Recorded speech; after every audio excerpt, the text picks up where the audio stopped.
Hello दोस्तों, मैं हूं आपकी पढ़ाई वाली दोस्त। तो क्या हाल चाल है आप सबके। मैं उम्मीद करती हूं कि आप सबकी लाइफ भी बिल्कुल मेरी तरह चल रही होगी, कुछ अच्छी कुछ बुरी, थोड़ी इजी और थोड़ी हार्ड। जैसा कि आपको पता है कि हम जो लोग हैं टेंसेस को कंप्लीट कर रहे हैं, यानी कि टेंसेस को पढ़ रहे हैं, और अब हम बिल्कुल कंप्लीट करने की कह सकते हैं स्टेज पर पहुंच चुके हैं। हमने जो है प्रेजेंट टेंस और कौन सा पास्ट टेंस, ठीक है, ये दो टेंसेस जो है प्रेजेंट एंड पास्ट, इसको हमने डन कर लिया था। प्रेजेंट में जो 4 पार्ट आते हैं वो 4 पार्ट कंप्लीट हो गए। वहीं अगर मैं बोलूँ कि जो हमारा पास्ट टेंस के 4 पार्ट हैं तो वो भी हमारे डन हो गए। टोटल जो है हमने 8 टेंसेस कंप्लीट कर लिए थे। और अब हम शुरू करने वाले हैं आज फ्यूचर टेंस को। और फ्यूचर टेंस में हम सबसे पहले पढ़ेंगे फ्यूचर इंडेफिनिट टेंस को, ठीक है। आज जो है कोशिश करेंगे कि फ्यूचर कंप्लीट हो जाए, नहीं होता है तो एटलीस्ट 2 तो हम टाइप्स फ्यूचर के कर ही लेंगे। अब हम शुरू करते हैं फ्यूचर टेंस के बारे में, जानते हैं कि आखिरकार फ्यूचर टेंस क्या है। ठीक है, फ्यूचर आप समझते हैं ना। फ्यूचर जो है हमें भविष्य के बारे में बताता है। हम कोई भी चीज़ भविष्य में करने वाले हैं, ये हमें वो दिखाता है, ठीक है। फ्यूचर इंडेफिनिट या फिर इसी को हम कहते हैं सिंपल फ्यूचर, ठीक है। फ्यूचर इंडेफिनिट या फिर सिंपल फ्यूचर टेंस, ठीक है। सिंपल जैसे कि सिंपल प्रेजेंट भी था, सिंपल पास्ट भी, वैसे ही सिंपल फ्यूचर भी है। तो इसके 2 नेम हैं, कोई ज़्यादा इनमें डिफरेंस है नहीं, बस नाम का ही डिफरेंस है, बाकी काम तो सेम ही है। फ्यूचर इंडेफिनिट या फिर बोलें सिंपल फ्यूचर टेंस, ठीक है। अब बात करते हैं इसकी वर्ब की। और आपको जान के ये हो सकता है शौक लगे कि इसकी कोई भी वर्ब नहीं होती है, ठीक है ना। आज तक जो है हम विल और सेल ये पढ़ते आए हैं ना, विल सेल की फ्यूचर में हमें विल सेल लगाना है। भाई ये विल सेल जो होती है वो इसकी वर्ब नहीं होती है, ये होती हैं मॉडल वर्ब्स, ठीक है। ये मॉडल वर्ब्स होती हैं जो कि हम आगे जाके जब हम वर्ब की क्लास पढ़ रहे होंगे उसमें हम इनको बहुत अच्छे से जानेंगे कि आखिरकार विल और सेल जो है किस तरह से यूज होता है और ये मॉडल वर्ब में किस तरह से काम करती हैं। बट अभी हमें जितना जानना है वो हम यहाँ देखते हैं कि फ्यूचर इंडेफिनिट या फिर कहें सिंपल फ्यूचर, ये अपने साथ विल सेल लेता है और विल सेल के साथ लेता है V1, या अगर हम थोड़ी अच्छी भाषा में कहें तो वो हो जाएगा बेस फॉर्म, ठीक है। बेस फॉर्म या फिर V1। तो बिल और सेल हमें क्या इसमें लगाना है, फ्यूचर इंडेफिनिट में बिल सेल के साथ V1 लगाना है, V1 यानी कि बेस फॉर्म, ठीक है। ये हमारी इसकी कह सकते हैं वर्ब हो गई। ये वर्ब फ्यूचर इंडेफिनिट की नहीं है, ये वर्ब जो होती हैं ये मॉडल वर्ब्स होती हैं जिनका यूज हम फ्यूचर में करते हैं, ठीक है। अगर हम बात करें कि बिल और सेल का कहाँ कहाँ यूज़ होता है, यानी कि जैसे हमारा होता था ना कि ही सी इट सिंगुलर जो होते थे वो प्रेजेंट में क्या लेते थे अपने साथ, V1 के साथ S या ES लेते थे ना। ऐसे V1 के साथ क्या लेते थे, S या ES लेते थे, ठीक है। ये इस तरह से लेते थे। और जो प्लूरल होते थे हमारे, जैसे कि I, we, you, they, वो V1 लेते थे ओनली, ठीक है, वो ओनली V1 लेते थे। तो उसी तरह से यहाँ है कि क्या था, पहले स्टैंडर्ड इंग्लिश जो हमारी है, यानी कि जो शुरू से हमारी इंग्लिश चलती चली आ रही थी, उसमें क्या होता था कि सेल जो है आई और वी के साथ जाता था, आई और वी के साथ सेल जाता था। वहीं अगर बिल की बात करें तो बिल एंड बिल जो है वो जाता था you, he, C, they, it, इन सब के साथ, ठीक है ना। आई और वी के साथ सेल जाता था। लेकिन वहीं जब मॉडर्न इंग्लिश की बात करते हैं, मॉडर्न इंग्लिश आई जब उसमें कहा गया कि अगर हम बात करते हैं कंपल्सन की, कंपल्सन यानी कि मजबूरी की बात करते हैं, किसी प्रॉमिस की बात करते हैं, अगर हम डिटर्मिनेशन की बात करते हैं, यानी कि हमने कोई दृढ़ निश्चय कर लिया है, हम बोल रहे हैं कि मैं तो ये पक्का पक्का करने ही वाली हूँ। जब हम इन चीज़ों को दिखाते हैं तो हम क्या करते हैं, या फिर हम कहें थ्रेट यानी कि धमकी की बात कर रहे हैं, तो इसमें हम क्या करते हैं कि सेल के साथ जो है यू, ही, सी, इट और दे, ठीक है, ये सेल जो जाता है यू, ही, सी, इट और दे के साथ। एंड वी जो है वी विल, आई और वी जो है विल को लेते हैं अपने साथ, ठीक है। तो ये वर्ब है, इसमें कुछ ज़्यादा समझना नहीं है, मैं बता रही हूँ कि ऐसा पहले होता था। पहले स्टैंडर्ड इंग्लिश जो थी वो सेल और विल का जो है इस तरह से यूज करती थी, यानी आई और वी के साथ सेल और यू, ही, सी, इट और दे के साथ विल। फिर आती है हमारी मॉडर्न इंग्लिश। मॉडर्न इंग्लिश ने जो है बिल्कुल ही चेंज कर दिया, उसने जो है सेल के साथ जो था उसको उसने विल के साथ कर दिया, एंड उसने जो है आई, वी के साथ सेल की जगह विल कर दिया, and you, he, she, it, they के साथ सेल कर दिया। तो अब क्या होने लगा है, अब हम अपनी इंग्लिश में जो है बिल्कुल टेंशन फ्री हो चुके हैं। अब हम क्या करते हैं, विल जो है विल का यूज हम इन सब में कर सकते हैं। अब हमें नहीं देखना कि हमारा सब्जेक्ट आई है, वी है, यू है, ही, सी, इट, दे, मतलब कुछ भी सब्जेक्ट है हम किसी में भी विल का यूज कर सकते हैं। सेम हमारा ऐसे ही सेल के साथ हो गया है कि चाहे कुछ भी हमें सब्जेक्ट में दिख रहा है हम सेल कर सकते हैं। सो फ्यूचर की ये खास बात ये है कि हमें बिल्कुल भी जो है इसकी कह सकते हैं हेल्पिंग वर्ब पर फोकस नहीं करना है। विल लिखा है तो विल भी सही है, एंड सेल लिखा हुआ है तो सेल भी सही है, ठीक है, कोई दिक्कत नहीं है। तो इसमें जो है हमें कोई दिक्कत नहीं है। मेन चीज़ क्या होगी, मेन चीज़ हमें मेन वर्ब देखनी होगी, और मेन वर्ब जो है हमेशा हमेशा जो है V1 चलेगी, या मैं बोलूँ बेस फॉर्म, जैसे कि ये हो गया, ठीक है ना। तो कोई भी जो है, ठीक है ना, तो कोई भी हमें सब्जेक्ट दिखता है सो हम उसमें विल और सेल कुछ भी लगा सकते हैं, समझ रहे हैं ना। विल और सेल दोनों का ही यूज हो जाएगा, कोई दिक्कत नहीं होगी। हमें मेन फोकस करना होगा अपनी मेन वर्ब पर, मेन वर्ब जो कि हमारी हमेशा V1 या मैं बोलूँ बेस फॉर्म रहेगी, ठीक है। अब जो हम एग्जाम्पल करके देखते हैं, सो पहला एग्जाम्पल है यहाँ, या ये कहूँ कि पहला जो क्वेश्चन है वो है John will come to your place, ठीक है। John will come to your place, John जो है तुम्हारे यहाँ आएगा, यानी कि तुम्हारे घर, तुम्हारी जगह, कुछ भी प्लेस, ठीक है ना। जॉन जो है तुम्हारे यहाँ आएगा, तो विल लगा है, तो विल यानी कि हमें फ्यूचर की बात कर रहा है, ठीक है। सो जॉन, जॉन सब्जेक्ट है, सब्जेक्ट में जॉन हो, रीना, सीता, गीता, कुछ भी हो, सबके साथ बिल और सेल दोनों चल सकते हैं। तो यहाँ कोई दिक्कत नहीं है कि बिल लिखा हुआ है तो ये बिल बिल्कुल सही है, कोई मतलब नहीं है। अब बिल के आगे हमें देखना है, विल तो हमारी हेल्पिंग वर्ब हो गई, अब हमें ये जो विल है इसके आगे देखना कि क्या कम सही लिखा हुआ है, क्योंकि मैंने अभी आपको बताया कि विल और सेल जो है ये हमारी मॉडल वर्ब्स हैं, ये यहाँ देखें, और ये मॉडल वर्ब्स अपने साथ V1 या फिर मैं बोलूँ बेस फॉर्म लेंगे तो V1 है ना। तो हमें देखनी है क्या वो वर्ब की फर्स्ट फॉर्म ही है, तो हाँ वो है, क्योंकि कम जो है, कम की जो फर्स्ट फॉर्म होती है वो कम ही होती है, कम, कैम, कम, ऐसा होता है ना, कम, कैम, कम, फिर कमिंग ING वाली, एंड SAES वाली हो जाती कम्स हमारी। So John will come to your place, तो ये बिल्कुल सही है। तो ये एग्जाम में क्या हो गया, ये ऑब्लिक लगे हुए हैं ऑलरेडी। सो ये हमारा A पार्ट है, ये हमारा B पार्ट है, और ये हमारा C पार्ट है। तो C पार्ट में क्या है, नो एरर। नो एरर का मतलब है कि इस सेंटेंस में कोई गलती नहीं है, कोई त्रुटि नहीं है, ठीक है। तो अब इसमें कोई त्रुटि नहीं है, तो हम भाई अपने एग्ज़ाम में जो है, जो हमारा OMR सीट होगी उसमें हम जो है अपना C वाला सर्कल इस तरह से फिल कर देंगे, ठीक है। सो ये John will come to your place बिल्कुल सही है। अगर यहीं पर क्या लिखा होता, John will came to your place, इस तरह से मान के चलें, कम को जो है ये यहाँ पे नहीं लिखते और कम की जगह कमिंग कर देते, या फिर कम्स कर देते, या फिर कैम भी कर सकते थे, कुछ भी कर सकते। तब हमें कट करके क्या करना था, तब हमें कम करना था, तब हम कौन सा ऑप्शन चूज करते, A चूज करते, क्योंकि उसमें जो है वर्ब हमारी गलत होती। बट अभी क्या है, वर्ब हमारी बिल्कुल सही है, John will come to your place, ठीक है। अब ये सेंटेंस बिल्कुल सही है, इसमें कोई एरर ही नहीं है। अगर हम नीचे वाली बात करें, सो नीचे लिखा है Riva will goes to school, ठीक है, Riva will goes to school. अब इसमें आप देखें कि एरर कहाँ आ रहा है, ठीक है। सबसे पहले सब्जेक्ट हमारा, हमें सब्जेक्ट रीवा लिखा हुआ है, यहाँ पे रीवा, जॉन, मिल्टन, ठीक है, हैमिल्टन, कुछ भी, मतलब कुछ भी लिखा हुआ है सब्जेक्ट, भाई हमें उससे लेना ही देना नहीं है। हमें ये देखना है कि आगे क्या लिखा है। सब्जेक्ट यहाँ प्लूरल भी होता है ना, यहाँ चिल्ड्रन का लिखा होता है, चिल्ड्रन, तो प्लूरल, तब भी हम नहीं देखते कि चिल्ड्रन के आगे हमें विल लगाना है, सेल लगाना है। कुछ भी सब्जेक्ट है हम विल भी लगा सकते हैं, सेल भी लगा सकते हैं, नो प्रॉब्लम। अब हमने देखा रीवा, ठीक है, सो हमने रीवा के आगे देखा विल लगा हुआ है। विल के आगे जैसे ही हमने गोज पढ़ा, Riva will goes to school, जैसे ही हमने गोज पढ़ा हमारे माइंड में आ जाना चाहिए कि भाई विल जो है हमारी ये तो एक मॉडल वर्ब है, और मॉडल वर्ब जो होती हैं वो अपने साथ क्या लेती हैं, V1 या बेस फॉर्म, ना कि गोज ES लगाया ना।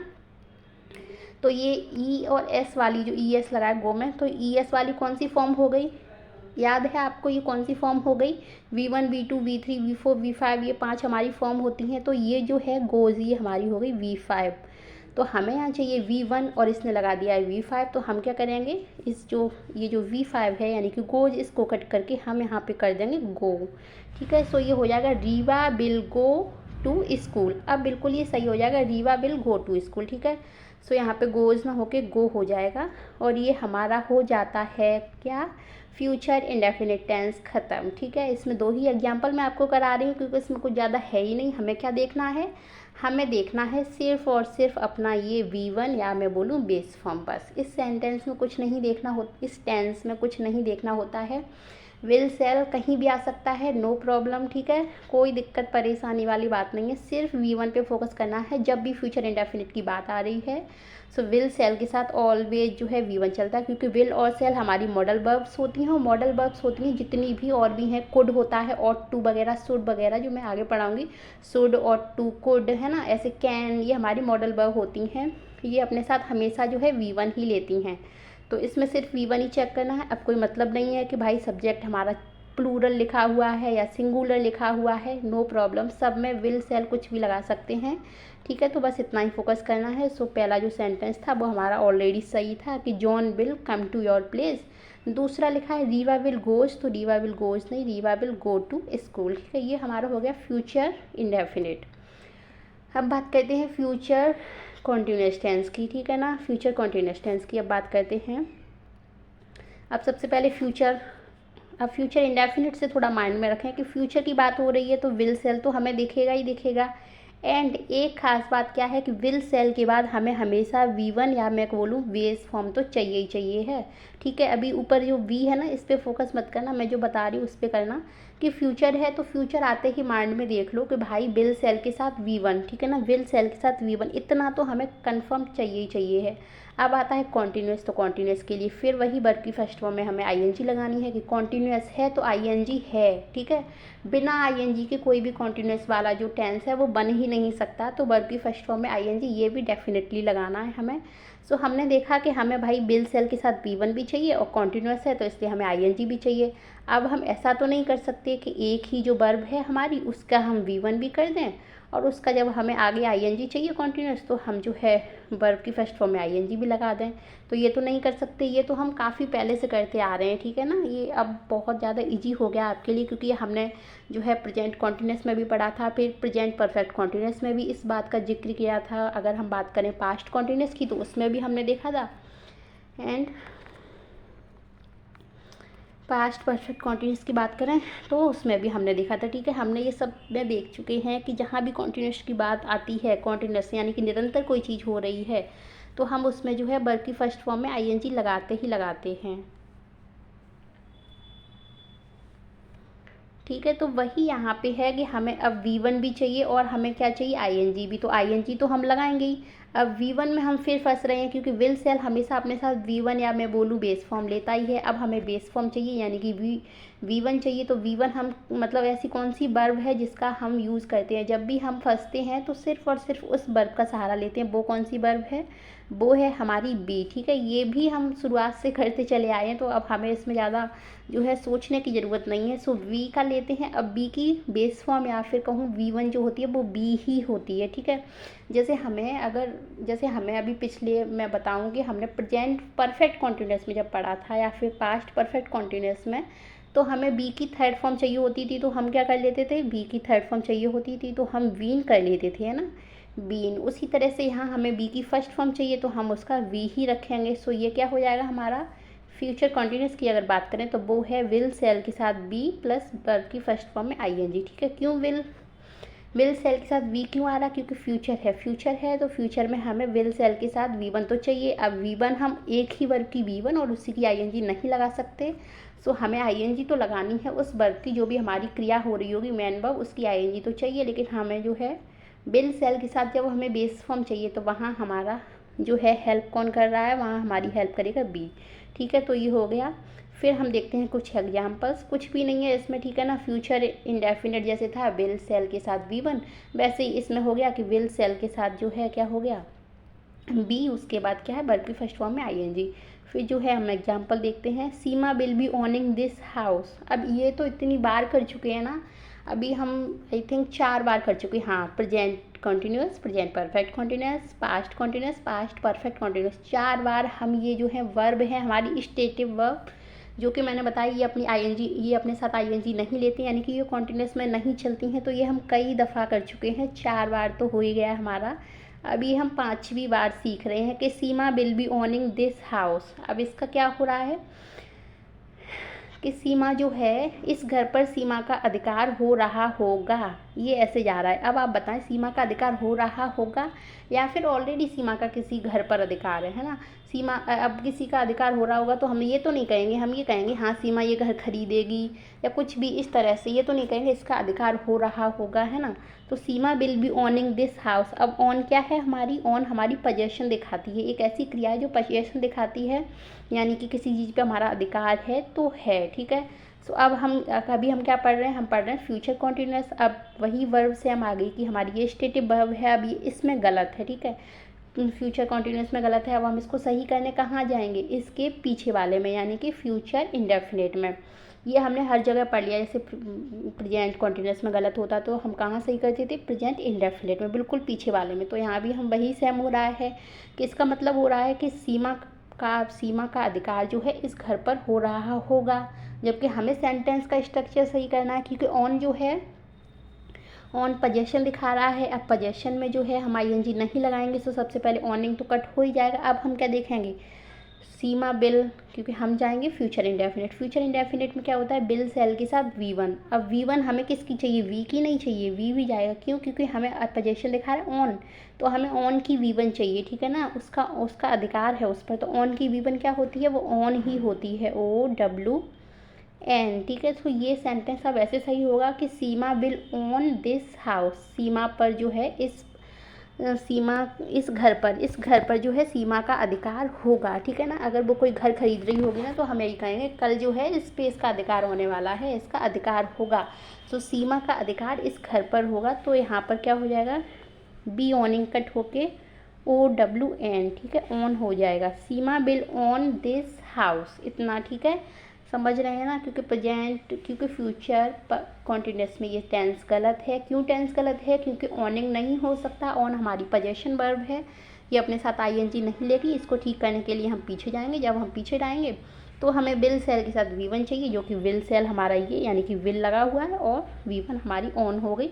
तो अब ये सेंटेंस बिल्कुल सही हो जाएगा, ठीक है। वहीं हम नेक्स्ट देखते हैं कि माई mother shall be seeing you and Reeva tomorrow, ठीक है। मेरी मदर, सब्जेक्ट क्या है यहाँ पे, माई मदर, मेरी मदर। अब सी हम देखते हैं, तो सी से हमें दो बातें याद आनी चाहिए।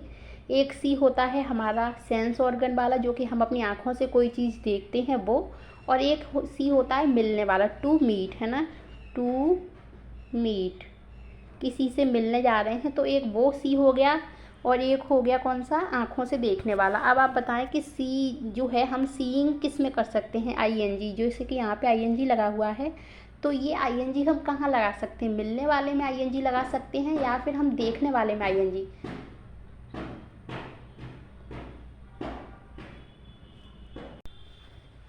तो हम देखने वाले में तो आईएनजी नहीं लगा सकते ना, है ना, क्योंकि देखना जो है हमारा बंद नहीं होता है, और जब बंद नहीं होता यानी कि जो है डेली चल ही रहा है, तो वो हमारा इंडेफिनिट में जाएगा। और अगर जो है कह सकते हैं कि जो क्रिया हम आज कर रहे हैं वो कभी ना कभी बंद करेंगे, तो वो हमारी जाएगी कॉन्टिन्यूअस में, ठीक है। सो वही है कि माई mother shall be seeing you and Reeva tomorrow. तो यहाँ पर सीधी सी बात है, जो सीइंग है ना, ये मिलने के लिए आ रहा है कि मेरी जो मदर हैं वो कल तुमसे और रीवा से मिलेंगी, ठीक है, वो कल तुमसे और रीवा से मिलेंगी। अब जब तुमसे मिलने की बात हो रही है तो मिलने के लिए सीइंग हो जाएगा, तो ये बिल्कुल सही है, क्योंकि माई मदर उसके साथ सेल लगा हुआ है, कोई फ़र्क नहीं पड़ता, सेल लगा है, बी लगा है, ठीक है। सेल के साथ बेस फॉर्म हमारी ये बी लगी हुई है, उसके बाद कॉन्टिन्यूअस दिखा रहा है तो आईएनजी भी लगा हुआ है। एंड आगे जो है, आगे पर्सन है, यू एंड रीवा, है ना, पर्सन है, तो पर्सन से जाहिर सी बात है मिलने की बात हो रही है, पर्सन को देखेंगी तो नहीं कि रीवा, और मतलब मैं कह रही हूँ मेरी मम्मी जो है वो कल तुम्हें और रीवा को देख लेंगी, समझ रहे हो ना, देख लेंगी, एक तरह से धमकी देना, तो ये वो नहीं है, ये है कि मेरी जो माँ है वो कल तुमसे और रीवा से जो है मिलने आएंगी, ठीक है। तो इसलिए ये यहाँ पे सही हो जाएगा, यहाँ मम्मी देखने नहीं जा रही है, मम्मी जो है मिलने जा रही है, ठीक है ना। फिर अगला आता है, we will be having lunch in this room, ठीक है ना, we will be having lunch in this room, हम जो है इस रूम में लंच कर रहे होंगे, ठीक है ना, हम जो है लंच कर रहे होंगे इस रूम में। सो खाने के लिए अब आ रहा है हैव, तो यहाँ पर ये बिल्कुल सही हो जाएगा। हैविंग, हैव दो चीज़ों के लिए आएगा, एक पोजेशन के लिए और एक खाने के सेंस में। तो खाने के सेंस के लिए हम आईएनजी लगा सकते हैं। जब पोजेशन की बात होगी, जैसे आई हैव अ कार, तो वहाँ हैविंग नहीं कर सकते। सी हैज़ अ ब्यूटीफुल ड्रेस, इस तरह से कुछ भी, तो वहाँ हम क्या कर सकते हैं, वहाँ हम आईएनजी नहीं लगा सकते।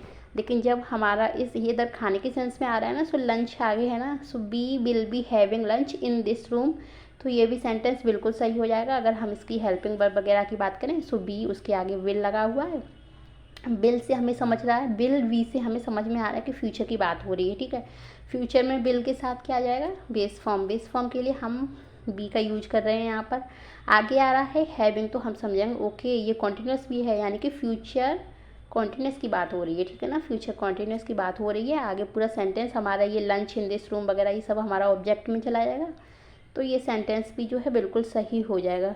समझ रहे हैं ना। वही नोट एक डाल दिया है कि अगर ये सारी जो स्टेटिव वर्ब्स हैं, अगर ये फ्यूचर कॉन्टिन्यूस में क्या है, इन फ्यूचर कॉन्टिन्यूस में जो है अगर ये इनकरेक्ट हैं, ठीक है ना, फ्यूचर कॉन्टिन्यूस में इनकरेक्ट हैं, तो कहाँ करेक्ट होंगी, फ्यूचर इंडेफिनिट। फ्यूचर इंडेफिनिट यानी कि विल सेल के साथ V1 हमारा जाएगा, तो ये उसमें करेक्ट हो जाएंगे। तो वही हमने करेक्ट करके देख ली, ठीक है ना। ये दोनों ही मतलब नीचे की जो दोनों थी वो दोनों तो ऑलरेडी सही थी, ये और ये इनकरेक्ट थी। इसको हमने सही कर लिया कि सीमा बिल भी ऑनिंग दिस हाउस नहीं होगा, क्या हो जाएगा, Seema will own this house, Seema will own, ठीक है, वी ऑनिंग नहीं, Seema will own this house. अगला है my mother shall be seeing you and Reeva tomorrow, so मेरी माँ जो है तुमसे और रीवा से कल मिलने आएंगी, तो ये भी बिल्कुल सही है, ठीक है ना। मिलने ही जा रही हैं, देखने तो नहीं जा रही हैं। फिर आता है we will having lunch in this room, so we will having lunch in this room, तो ये भी बिल्कुल सही हो जाएगा कि हम जो है इस कमरे में लंच कर रहे होंगे। सो ये भी सेंटेंस हमारा बिल्कुल सही हो जाएगा।